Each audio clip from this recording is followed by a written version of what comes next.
Oh, hello.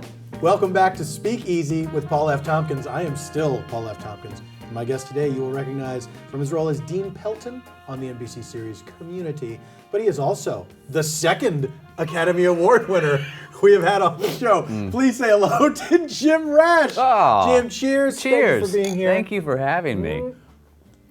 I'm not going to even pretend to be offended that I'm the second one, knowing that the first was Nat Fax. That's right. For the same project. Yeah, for the same project. For the screenplay of The Descendants. Well, we know where the hierarchy is. At Nat, Jim. Wow. I think we were going in alphabetical order. Mm-hmm, sure. Let's go with that. No, he's an angel. He is an angel. He's He an angel is. straight from heaven. He really is. He's an adorable little guy. Really adorable. You guys go way back, right? Yes. We met at the Groundlings maybe over 13 years ago, at least. Yeah, we came through the program around the same time and then met up towards the end before we became company members.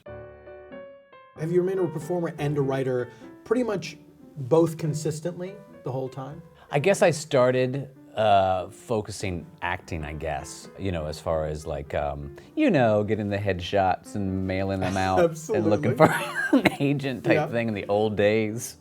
So I don't think the writing career sort of really began till Nat and I wrote our first pilot, and that would have been like 2005. That's probably where that became more of a career. What was that pilot? We wrote this pilot called Adopted that we ended up shooting at ABC, like just the pilot stage. It didn't go past that, but I'm adopted, and it's sort of based on something that happened to my sister where her biological mother tracked her down. So we went with that sort of story about a guy finding out that he's adopted that way. So it was sort of like a two mothers and him sort of story. And we had like Christine Baranski and we had Bernadette Peters. So we had not a shabby cast at all. They were fantastic, but it's just, the pilot season is very tough. So Was the impetus for the pilot like, hey, we would like to work. Why don't we write something for ourselves? It is, in a way, yeah. We wrote it with us in mind. Like we were going to play the two brothers at the center. So not surprisingly, Hollywood didn't see it that way. And you wrote it, sure. It's in your voice, sure. But you got us off to a great start. Can we find better looking people? That's what we really want on this network. It really was one of those things where we sort of were resigned from the very beginning that we were not going to play the parts that we wrote for ourselves. And so then we went into this whole casting world. The curtains open, and I don't know as an actor you ever want to see what's on the other side, for your own sanity. But we did. It's horrible. It's horrible. Yeah. It's horrible. Yeah, because it's all the fears that you have about what that process is like, and they're all true. Oh, they're all true. Everything that you feel in the moment where they're judging you, they're judging you.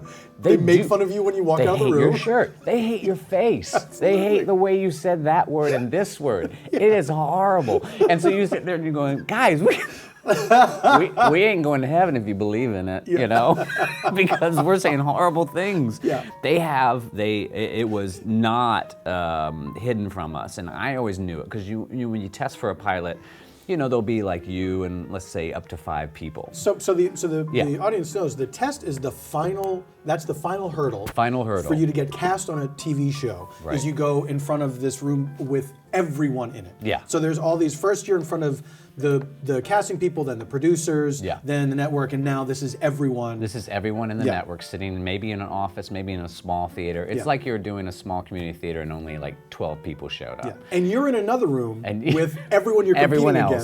Staring at them, and usually you're all sort of the like. But then, it could be a cross-section of different people, which is even better, because then like, oh, okay, so it's open. I can't fight this. But then if it's like 5 bald guys with glasses, I'm like, holy shit. Right.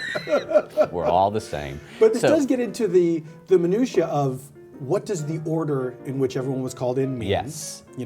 If I get called in last, does that mean they want to go out on a high note? Or they're like, at the end of the day, this guy, he's not terrible, but we'll go home and not hate our job. Yeah.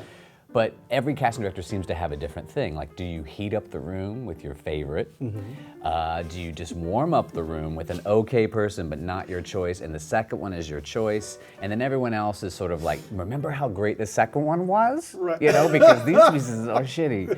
And that's what then I start thinking about it, like going back in my head, thinking about the times I did tests and go like, whoa, was I a 2? Was I a 3? Was I a 5? Anyway, so you learn those things. So I don't know if you're ready for it, but anyways, we did that, and they were mentioning some actors, and I said, Nat and I said, oh, those are great guys, but they seem like really good looking, and you know, they're playing us, and this guy's got neurosis. They go, oh, no, that person's TV ugly. And then I threw up in my mouth, and I said, what's TV ugly? And, oh, you know, like they'll mention people's names who are all attractive people. Right. And they're going, that's TV ugly. Yeah. And I go, wow, I'd love to see what list I'm on, you know. And so that's the origin I'm presentable. of your Twitter handle. Yes, that's Yeah. right, it's TV ugly. So anyway, it was one of those things where that was sort of our first taste of, you know, the curtain, behind the curtain. And everything you needed to know. Yeah.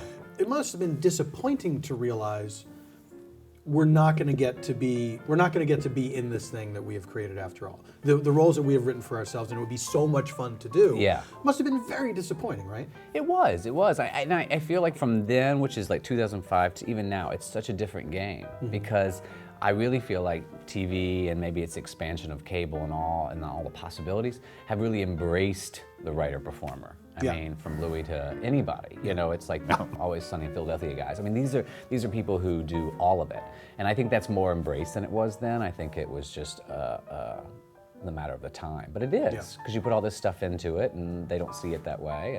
And I understand they're like, well, we want you to be focused on writing and bring us more scripts. You know, and then in your mind, you're like, well, Seinfeld's doing it, you know? That seemed to work out. And they're okay. like, you're not Seinfeld. Boom. No. Do you feel that prepared you to write something like The Way Back, which you and Nat wrote together, where you knew, well, we'll be able to cast ourselves in small parts, but we're writing this story for other people to really carry. Yeah, I mean, I don't think we sat down and wrote The Way Back thinking this was for us, the way we did with Adopted. I mean, I think we sat down and we had this story, this idea, and sort of just followed that. And so there was no pressure or no thoughts that, like, you know, this is going to be one of those situations. Obviously, you know, grossly we put ourselves in the movie in small parts. More gross what Nat does, because he always has to be in it. I'm okay not to be. It was very stressful to direct and act. I don't know how anyone does it with a large part. I don't know how, like, a Ben Stiller does it and does, you know, the lead. Yeah. It's stressful to me. I don't know if I could ever do that, because just the little pieces that we played in that was, you know, I lost life. Yeah. I lost life while we shot. How many years would you say? A good 10, you know? That's a lot. It's a lot of years. It's a lot of years to lose. It's a lot of years. Directing itself is stressful enough. Yeah. Is that something that you felt like, I'm ready to do this, or? I don't know if you're ever really ready. That became one of those situations where we had tried to get The Way Back made for over an 8-year period. Wow! I didn't realize. It was almost made 8 years ago. You know, Sean Levy was going to direct it, and then he had to do Night in the Museum 2 was getting started. It was like all those timing issues, and we had many other directors. And during that process, you just start listening to their ideas or their interpretation of it, which all is great, but it's not your vision, you know. And you're like, all right, well, who knows this story better than we do? And we've lived with it so long, and so we decided to sort of take a break and just say, you know what, we're not gonna make it until we can make it the way we want to. That comes with the price of having to wait more years. So we waited more years, and so we sort of committed to this idea of, like, you know, there's no better time than the present to either, you know, succeed or fail, so we might as well just go for it. So I think it just becomes a moment where we knew how the story we wanted to tell. We, you know, as actors, I think we know we could at least appreciate how we like to be dealt with on set, you know, pampered. Of course. And put on a pedestal. Absolutely. Because how big was the pedestal budget? Oh my God, the pedestal. They said you can have $10 million. Say, oh, sweet, okay, well, let's put $1 million into the movie because we're gonna need the other 9 for the pedestal. That's right. You don't want to. It's one of those smart moves. Well, it's more of a safety issue than anything. Oh my God. You get what you pay for. Like we're sitting on stools, which most people might say, that's like a pedestal. No. This pedestal was like, it's as big as a stage. So that I felt comfortable sitting in the middle of the stage. Yeah. You know? That's So that just, even if you fell over, I would just fall onto the other part of the pedestal. yes. So it was smart filmmaking. The Descendants was adapted from a book. Yeah. Were you approached to do this? Yeah, this was sort of like a job that, you know, we went and met with the guys who had optioned the book. So basically that long road with the way back, which didn't come to fruition much later, but the script had gotten out there, so it had gotten to the desk of Alexander Payne and his producing partner Jim Burke. Anyway, they had optioned Cowie Hart Hemming's book, The Descendants. And so they really were looking for writers. And I think just because the way back is sort of a little bit of comedy and drama and blending the two, and the book is very much, The Descendants is very much like that. So we, along with, I'm sure they met other writers, came in and pitched our take on the book or how we would approach it. And, luckily got the job. And that began, that would eventually, lead to the Oscars. And then that actually weirdly then got us back into the game with Way Back. So they sort of fed each other. Yes. Oh, absolutely. Yes, absolutely. Yeah. Unsurprisingly. Yeah. That, No. After you win. Oh, okay. Well, how about you make What a is movie this then? thing? What is this thing? Remind me. Right. It's like, Was it? How difficult was it to take someone else's work and transform it for another medium? Was that very challenging? it is very challenging, only in the sense that we had never done an adaptation before. So Yeah. it really was the same way I think we've approached everything we did. Is like, let's just stumble in and hope for the best. I remember our first draft was, and I don't think this is a surprise to anybody because everyone does it, but the draft was exorbitant. It was just as if we just wrote the whole book again. It was way too long, and because you fall in love with everything about a book, and then you realize, oh, that's why a book and a movie are two different things. Right. Because you can't include all that stuff. And so our second pass, I remember we sat down with Alexander and his producing partners, and they were like, great, now put the book away and tell us, put yourselves in there and tell us the story. And it really was a great, just simple note to sort of separate ourselves and just tell the story of Matt King, which is what George Clooney plays, and sort of follow his journey. And so then it starts to sort of focus. It's still a challenge, because a book obviously has the power to veer off for a whole chapter, that could just be background. And it's great for you as a reader because it feeds all this stuff. But as the movie, you're just sort of like, we can't do this, and this is divergent from the story. So yes, the long-winded answer to your thing is yes. Right. On Community, you play this insane character, just outrageous and just really layered and God, who was it that was calling me the other day? It was De Niro or somebody. I can't remember. It was one of the greats. One of the greats. Asking me how I do it. How I am so subtle. Pretend we're all a bunch of Robert De Niros. Yes. And please tell us, how do you do it? How did you? Because it has, watching the character of Dean Pelton over time, Yeah. there has been a real steady trajectory of like, this guy started out just like a little bit of a weirdo or whatever, then the costumes, and the costumes started topping each other, and now it's almost like in the latest season, it's almost pulled back a little bit. Yes, it has been. Where he's somewhat grounded in a reality. Yes. Yes. But yes. still an insane person. It's literally just mirroring my life. Right. They're just pulling from me. I went a little insane, and now anyway, pulled back a little bit. No, it was a fun evolution of discovery. I mean, I started the pilot in what was, just described as, they say, recurring. Possibly we'll have you back if the show is picked up, and luckily, obviously, the show got picked up, and then I came back a number of times, and the guy started out wearing a wedding ring in the pilot, and that sort of just disappeared.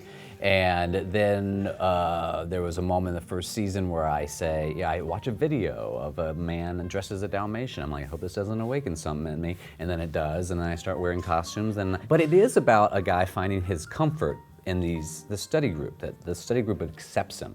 So as soon as someone accepts you, it's the same idea. It's like you get into this little family, like, oh, okay, they accept me for all these things, so now I can be more me. So in a way, it was him being allowed to be more himself. Yeah. I think the pullback was Dan's wonderful way of Dan Harmon, yeah. The creator, to sort of, because this season, the fifth season, has been sort of a reset in a way. It's almost like a repilot in the sense that he didn't want to ignore the evolution of these characters, but at the same time, he wanted to remind both the audience and himself what at the core these characters were. So, because, as shows go, they might venture off and you might pull them back to their center.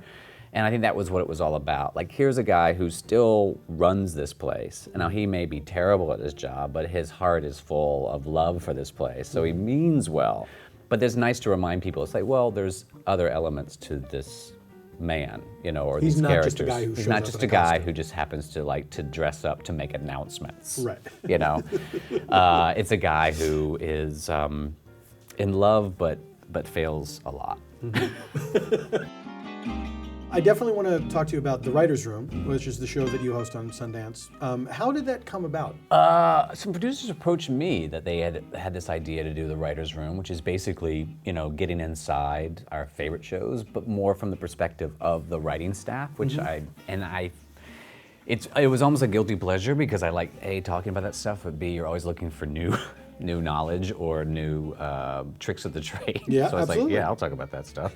Plus, you get to watch TV a lot. But and so that was already my social life. So it just seemed like the right fit. I mean, that's not a depressing thing. Not at all. Not at all. Who would take it as such? No, I love my weekends. Let me just process the pain. And moving on. So it was a really fun show to be a part of. No, but I love talking about that stuff. So it was an easy sell on me. Who were some of the people that you have coming up on the second season? The second season we had, I sat down with House of Cards, I sat down with Sons of Anarchy, sat down with Scandal, Pretty Little Liars, and Good Wife. I'll just list him. And then one we did like Walking Dead, but talking more about the adapting it from the graphic novel. And so you said you talked to the writers of House of Cards? Mm-hmm. That's when I knew that Jim Rash was a liar. House of Cards would never appear on his show. I just had... What's that? Nothing. It was a wonderful moment. I tried to be that. Imagine what those actors do when Kevin Spacey does that, and you have to do that business like... It's like in old sitcom days, like the days of Happy Days, when a popular character would come in, and then the audience would applaud wildly, God. and then everyone had to just stand there. No, my favorite thing. And it was always Liddy and Squiggy on same thing, Laverne. They'd come in the door, and they just keep, Yes. like moving and fixing themselves while the audience is applauding for them. Like, I have never in my life gone into someone's apartment and needed to spend an exorbitant amount of time adjusting my jacket before. Much less had the people applauding for me. That's in the apartment respecting that you need to do this. The silence. I'll give him his space while he adjusts. To hold for that. What a real experience. Jim Rash, this has been a real experience. It really has been fun. Thank you so much. It is. The last thing I want to say real quick about that Happy Days thing is imagine if you were on set and you're one of those sort of players who maybe not got as much applause when you came in. Yeah. I would always wonder if, because eventually they applauded for everyone, and in my head I'm like, really? Yeah. This is so dumb. It's just dumb enough. My tangent has just entered a place where every sentence that I just said should be buried into a vault and never spoken again. Well, it's funny you say that because I think it's just entered internet history. Thank you. And season 2 of The Writer's Room will be coming back April 14th on Sundance. Yes.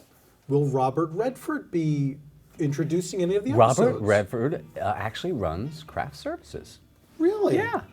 I've never seen a better craft service than Robert Redford. That's it for this edition of Speakeasy. Please join me again next time when my guest will be a different person. We need to pay this tab. Is there like a ghost that Hello? is a bartender around here? It's a haunted bar. Thanks for watching. Be sure to subscribe and check back every Monday to see who I interview next. And for more info about Speakeasy, visit mademan.com.